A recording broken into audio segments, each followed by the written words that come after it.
যেটা পড়তেন সুবহান রাব্বিয়াল আযীম, এটা পড়তেন। তারপরে এর উপর মধ্যে পড়তেন সুবহুন কুদ্দুসুন রাব্বুল মালাইকাতি ওয়ার রূহ।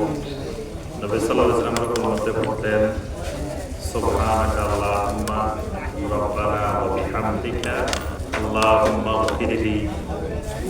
এগুলো সুন্নাহ। ঠিক সাজদার মধ্যেও নবী সাল্লাল্লাহু আলাইহি ওয়াসাল্লাম অনেকগুলো দোয়া পড়তেন, এগুলো পড়তেন সুবহান রাব্বিয়াল আযীম, সুবহান রাব্বিয়াল আ'লা। তারপরে আপনার আল্লাহুম্মা ইগফিরলি যামবি কুল্লাহ দিক্কাহু ওয়া জিল্লাহু ওয়া আউওয়ালাহু ওয়া আখিরাহু ওয়া আলানিয়াতাহু ওয়া সিররাহু। এগুলো পড়া সুন্নাত। এগুলা কবুল হলে বাইরে কিছু দরকার নেই। আমরা দোয়া না বোঝার কারণে মনে করতেছি যে মনে হয় আমি যেটা চাইতেছি ওইটা আল্লাহ বুঝতেছে না। আমার বাঙালির মধ্যে ধরেন এই অনুভূতি জাগ্রত হচ্ছে যে আমি আল্লাহর একটা কথা বলতে চাইতেছি, আল্লাহ তো আরবি ছাড়া বুঝে না, আর আমি তো আর আরবি জানি না। এখন ইদানিং এটা বাড়ি গেছে। ইদানিং আমরা সব জায়গায় গেলে খালি প্রশ্ন করে রুকুর মধ্যে বাংলা দোয়া করা যাবে কিনা, সাজদার মধ্যে বাংলা দোয়া করা যাবে কিনা। আমার বাংলা দোয়া করার দরকারটা কি? এই প্রশ্ন আসার দরকার কি? নবী সাল্লাল্লাহু আলাইহি ওয়াসাল্লাম যেগুলো করতেন আপনি আমি এগুলোর মধ্যে সীমাবদ্ধ থাকি। আর এইগুলো কবুল হলে আর কিছু দরকার নাই আপনার আমার। এই দোয়াগুলোর মধ্যে যেমন সুবহান রাব্বিয়াল আযীম, এটা শুধু আল্লাহর তাসবিহ না, এটা দোয়া। বান্দা আল্লাহর তাসবিহ আদায় করবে, আল্লাহ বান্দার প্রয়োজন পূরণ করে দেবেন। যেমন আরাফার ময়দানে শ্রেষ্ঠ দোয়া কোনটা? কেউ জানেন না? আরাফার ময়দানে দোয়া লা ইলাহা ইল্লাল্লাহু ওয়াহদাহু লা শারীকা লাহু লাহুল মুলকু ওয়া লাহুল হামদু ওয়া হুয়া আলা কুল্লি শাইইন কাদির। এটার ভিতরে আল্লাহ আমাকে এটা দেন, আল্লাহ আমাকে এটা দেন, আল্লাহ আমাকে জানা আপনার কিচ্ছু নেই। শুধু আল্লাহ তাওহীদের ঘোষণা, আল্লাহ গুণগান। আল্লাহ তাওহীদের ঘোষণা দিলে এটাই সবচেয়ে বড় দোয়া। সুবহান রাব্বিয়াল আযীম, সুবহান রাব্বিয়াল আ'লা, এগুলো হলো আল্লাহ তাওহীদের ঘোষণা। তাওহীদের ঘোষণাটাই সবচেয়ে বড় দোয়া। আল্লাহ তাওহীদের ঘোষণা দিলে বান্দা আহলুত তাওহীদ হয়। আর আহলুত তাওহীদের যত প্রয়োজন আল্লাহ সব প্রয়োজন পূরণ করে দেন। সুবহানাল্লাহ। এজন্য এর বাইরে আর দোয়া করার প্রয়োজন নাই। এগুলাই আর দোয়া মাসুরা মানে অনেকে মনে করে এখানে আল্লাহ মাইন্নি জালামতু নাফসি। ওইজন্য বাইরে হচ্ছে যে দোয়া মাসুরার পরে কি আর দোয়া করা যাবে? দোয়া মাসুরা মানে কোরআন হাদিসে যত দোয়া আছে সবগুলোর নাম দোয়ায়ে মাসুরা। আমরা একটা পড়ি আল্লাহ মাইন্নি জালামতু, আবার আরেকটা পড়ি বেশি কমন যে আল্লাহ মাইন্নি আউযু বিকা মিন আযাবিল কবর, যেটা চারটা জিনিস থেকে আমার কাছে পানা চাই। এর বাইরেও কোরআন হাদিসে যা দোয়া আছে সবগুলোর নাম দোয়ায়ে মাসুরা। এজন্য সব দোয়া পড়তে পারি আমরা চাই। আসসালামু আলাইকুম।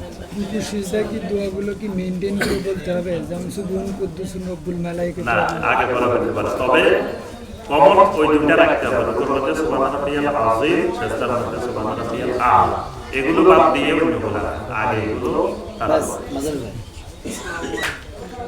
আমাদের যে অ্যাডভোকেট ভাইকে যে ইসকনেরা হত্যা করলো ভাই, এই বিরুদ্ধে বাংলাদেশের জনগণ আন্দোলন করতেছে নিষিদ্ধ করার জন্য। আমাদের এই ক্ষেত্রে আমাদের আহলে হাদিস যারা আমরা আছি, আমাদের কি ধরনের অবস্থান এই বিষয়ে? আহলুল হাদিসের অবস্থান আহলুল হাদিস স্পষ্ট করেছে। তো আমি তো আর আহলুল হাদিসের মুখপাত্র না, কিন্তু বাংলাদেশ জামিয়াত আহলে হাদিসের যিনি সভাপতি ডক্টর আব্দুল্লাহ ফারুক সালাফি হাফিজাহুল্লাহ, আজকে তার নেতৃত্বে ফেসবুকে আমরা যেটা দেখছি যে ঢাকা বংশালে আজকে সেখানে মানববন্ধন হবে ইসকন নিষিদ্ধ করার জন্য দাবি জানানো হবে। তাহলে আহলুল হাদিসের ওইটি যে ইসকন তো ইসলামের জন্য ক্ষতিকর, দেশের জন্য ক্ষতিকর, স্বাধীনতা সার্বভৌমত্বের জন্য ক্ষতিকর। এটা নিষিদ্ধ করা তো সকল এই দেশের সকল নাগরিকের, মুসলিমের যেমন দাবি, হিন্দুরও দাবি থাকা উচিত, যারা দেশপ্রেমিক নাগরিক সবার দাবি এদেরকে নিষিদ্ধ করা। এটার সাথে আলোচনা কিছু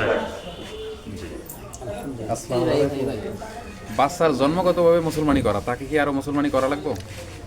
যদি একেবারে পুরোপুরি মুসলমানি করাই থাকে তাহলে করা জরুরি। আর যদি হয়তো কিছুটা করানো আছে পুরোপুরি ক্লিয়ার হয় তাহলে বাকিটা করানো হয়েছে কোনো অসুবিধা নেই। আসসালামু আলাইকুম। আগে যারা বলছে তারা হ্যাঁ, একটু অনুমতি নিয়ে বলি আমরা, প্রশ্ন তো সবাই আছে, সবাইকে তো সুযোগ দেওয়া যাবে না। পৃথিবীতে দোয়া করে এবং আমরা যারা দোয়া করি তাদেরকে আল্লাহ সুবহানাহু পৃথিবী থেকে দোয়া কবুল করা হয় না। পরকালে কোনো পুরস্কার বা প্রতিদানের ব্যবস্থা একটা আল্লাহ সুবহানাহু জি আলহামদুলিল্লাহ, আমরা বলছি যে সকল দোয়াই কবুল হয়, মানে মুমিনের যত দোয়া সব দোয়া আল্লাহ রাব্বুল আলামিন কবুল করেন, কিন্তু দোয়ার প্রতিফলটা কোনটা আল্লাহ দুনিয়াতে দেন, কোনটা দেন না। তো যেটা দেন না এটা আল্লাহ রাব্বুল আলামিন বান্দার জন্য আখিরাতের জন্য রাখেন। এটা আল্লাহ রাব্বুল আলামিন আখিরাতে এর জন্য পুরস্কার দিবেন। সেটা কি দিবেন আল্লাহ ভালো জানেন, কিন্তু আখিরাতে আল্লাহ জানেন। আসসালামু আলাইকুম।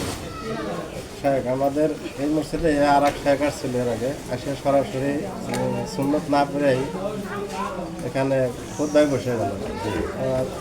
যেমন আপনি আজকে আসে আগে সুন্নত আদায় করে তারপরে বসলেন, এটার মধ্যে একটা মতভেদ তৈরি হলো। এটার মানে এই ব্যাপারে জানতে জি, চাচ্ছেন? এই ব্যাপারে এটা কোনো মতভেদ হয় নাই।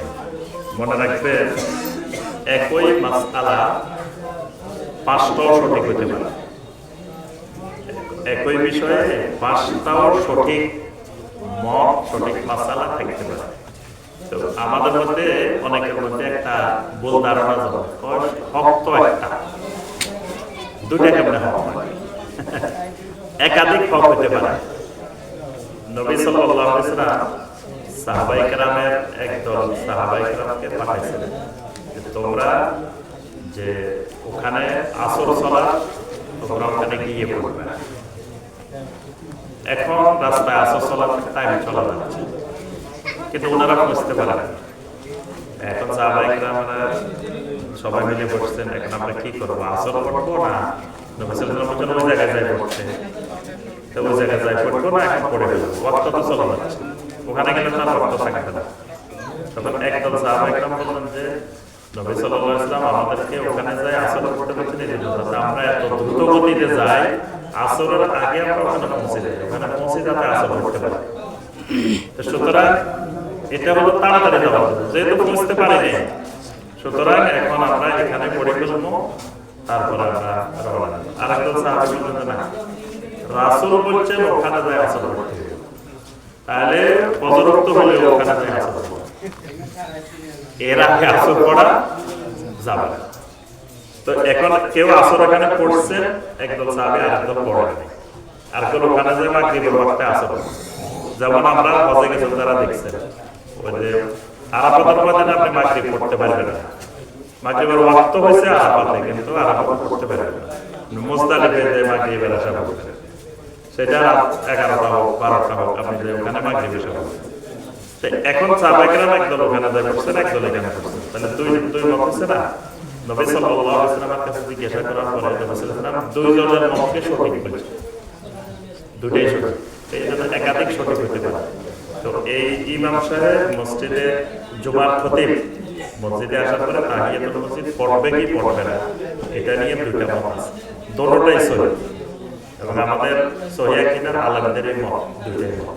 তো এই ক্ষেত্রে মানে নবী সাল্লাল্লাহু আলাইহি ওয়াসাল্লামের আমল যদি আমরা দেখি, নবী সাল্লাল্লাহু আলাইহি ওয়াসাল্লাম জুমার দিন তাহিয়াতুল মসজিদ পড়তেন না, সরাসরি মিম্বারে পড়তেন। মানে ইমামের তাহিয়াতুল মসজিদটাই হলো খুতবা, মিম্বার, কারণ ইমাম তো আর এখানে বসবে না, আসে তো এখানে দাঁড়াই যাবে, মিম্বারে উঠে যাবে। এই জন্য ইমামের তাহিয়াতুল মসজিদ পড়া জরুরি মসজিদে ঢুকলে। এখন যে মুসল্লি পড়তে হবে, মুসল্লি যখনই ঢুকুক, খুতবা চলাকালীন ঢুকলেও পড়তে হবে, তবে ইমাম খুতবার অনেক আগে চলে আসছেন মসজিদে, তো তখন কি উনি তাহিয়াতুল মসজিদ না পড়ে থাকবেন না, উনি তখন তাহিয়াতুল মসজিদ পড়বেন যদি আগে আসেন। আর যদি টাইম অনুযায়ী আসেন তাহলে উনি এসে সরাসরি মিম্বারে চলে যাবেন, তাহিয়াতুল মসজিদ পড়বেন। জি সাইফুল ভাই সেই আমার কিছু আত্মীয় স্বজন গত হয়েছে কিন্তু তারা সালাদ করতেন না, তাদের জন্য কি আমি দোয়া করতে পারবো? সালাত আদায় করতেন না মানে মারা গেছেন, এরকম দোয়া করা যাবে। কারণ তারা সালাত আদায় না করলে সালাত ছেড়ে দেওয়াটা কুফরি, কিন্তু সালাত পরিত্যাগকারীকে আমরা কাফের বলি না। এই দুইটার মধ্যে পার্থক্য আছে। একটা লোক কুফরি করে কিন্তু সে কাফের না, তাকে আমরা কাফের ঘোষণা দিই না। তো সুতরাং সে যদি কাফের ঘোষণা না দিই তাহলে তার জন্য আমরা দোয়া করতে পারি, সেটা আল্লাহ ফয়সালা করবেন বাকিটা, কিন্তু আমরা দোয়া করতে পারবো, কোনো অসুবিধা নেই। আসসালামু আলাইকুম। আমার একটু মানে অন্য টাইপের কথা, আমি একটু গার্মেন্টস কর্মী একজন, কিন্তু আমার যে 3টে ছুটি থাকে মানে ক্যাজুয়াল, আনলিভ আর মেডিকেল, কিন্তু মালিক পক্ষ আমাকে ছুটি দেয় না এবং অতিরিক্ত শুক্রবারে ডিউটি করে নেওয়া হয়, টাকা দিত এখন দিত না। সেক্ষেত্রে আমি কি ধরনের ফজিলত পাবো ওখানে? না, এটা তো আপনার চাকরির বিষয়। তো মালিকের সাথে আপনার যেভাবে চুক্তি, মালিকের সাথে আপনার চুক্তি, আপনার শুক্রবার কাজ করবেন। বলতেছে যে এটা আমি ছুটি দিব না, প্রাপ্য ছুটি আমি এখন দিব না। যদি না দেয় তাহলে জুলুম করলো। যদি আপনাকে ছুটির পরিবর্তে ধরেন আজকে কাজ করাইতেছে, শুক্রবার ছুটি, আপনাকে কাজের জন্য আপনাকে অতিরিক্ত দিবে, ওটা দেবে না। ওইটাও যদি না দেয় তাহলে আপনার সাথে যে চুক্তি সেটা সে ভঙ্গ করছে, জুলুম করছে আপনার উপর। চুক্তি মানে শ্রমিকের মালিকের শরীয়তের নীতিমালা হলো চুক্তি করা। যেমন ওই আপনার মুসা আলাইহিস সালাম যখন আপনার মাদিয়ানে গেছেন, সেখানে যে লম্বা ঘটনা আল্লাহ কোরআনে বলছেন, ওই যে পানি পান করে দিয়েছেন মেয়েদের, ছাগলগুলোকে পানি পান করে দিয়েছেন। পরবর্তীতে যখন তাকে নিয়োগ দেওয়া হবে তখন বলছেন যে উনি এমন একটা যুবক যে যুবক কাবিয়ুন আমিন, মানে শক্তিশালী এবং আমানতদার। তো শ্রমিকের শর্ত হলো তাকে যে কাজে নিয়োগ দেওয়া হচ্ছে এই কাজের যোগ্যতা থাকতে হবে, 2 নম্বরে তার বিশ্বস্ততা থাকতে হবে। আর মালিকের কর্তব্য হলো তার সাথে যে চুক্তি, তার যে শ্রমটা নেওয়া হবে ওই শ্রমটা যথাযথভাবে তার শ্রমের মূল্য দেওয়া। সে এদিকে যদি শ্রমিকের পক্ষ থেকে হয় খেয়ানত হবে, আর ওই দিকে যদি মালিকের পক্ষ থেকে হয় সেটা জরুরি হবে। আপনি একটা প্রশ্ন, হুজুর এই সালাম ফিরানোর পরে আস্তাগফিরুল্লাহ বলতে হবে না আল্লাহু আকবার বলতে হবে প্রথমে? দুটোই ঠিক আছে। একটু আগে বলছি না, এটা আপনি যদি চান আল্লাহু আকবার, আস্তাগফিরুল্লাহ, আস্তাগফিরুল্লাহ, আস্তাগফিরুল্লাহ এইভাবে বলতে পারবেন।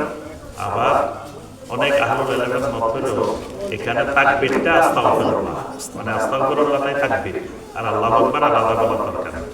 আস্তাগফিরুল্লাহ, আস্তাগফিরুল্লাহ, আস্তাগফিরুল্লাহ এইভাবে বলতে হবে, দুইভাবে বলা হবে। আসসালামু আলাইকুম।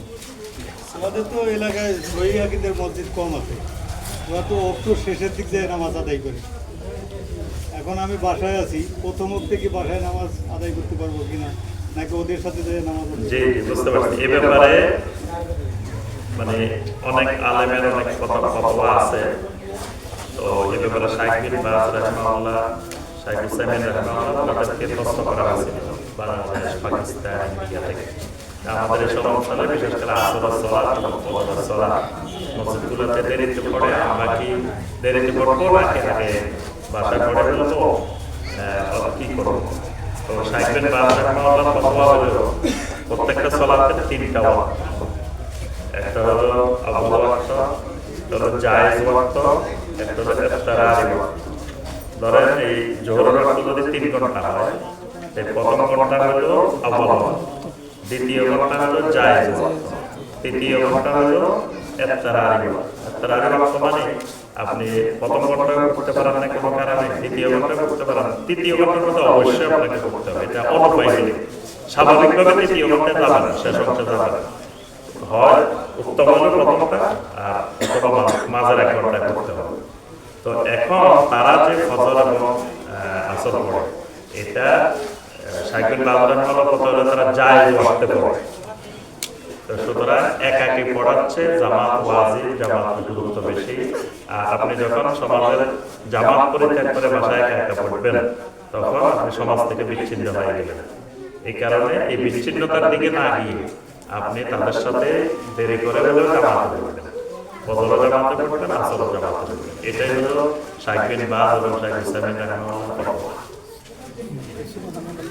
সুবহানাল্লাহ ওয়া বিহামদিহি, আশহাদু আল্লা ইলাহা ইল্লাল্লাহ। আস্তাগফিরুল্লাহ ওয়া আতুবু ইলাইহি। আসসালামু আলাইকুম।